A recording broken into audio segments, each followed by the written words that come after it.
I grew up my whole life in Birmingham, pretty much. We just moved. We just built a place in Odenville. Home, working on the property however I can. We just built a porch, getting that outfitted, building an outdoor kitchen.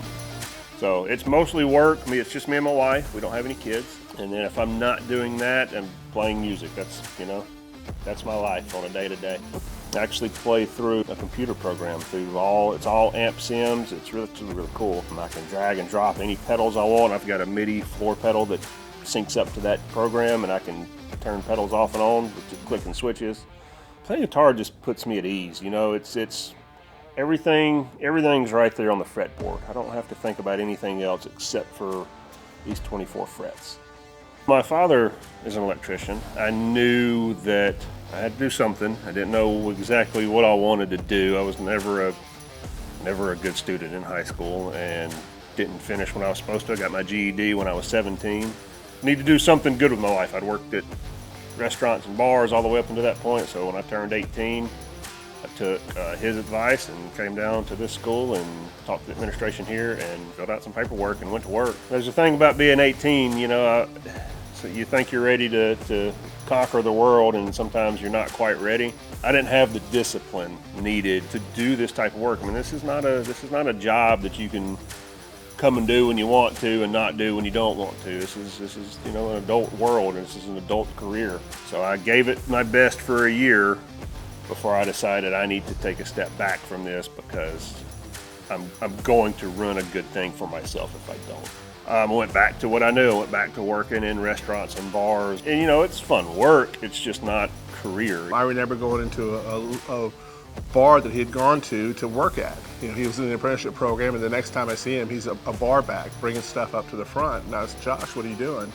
And he told me what was going on. Not to disrespect any of the people that do it, because it's a job that's got to get done, but you don't have any insurance, you don't have any retirement in that field, and I was 22 when I came back, so I took a couple of years off, 2.5, 3 years off. And when he came back, I was super impressed. He came back and did a great job. College was never going to be for me. It just wasn't.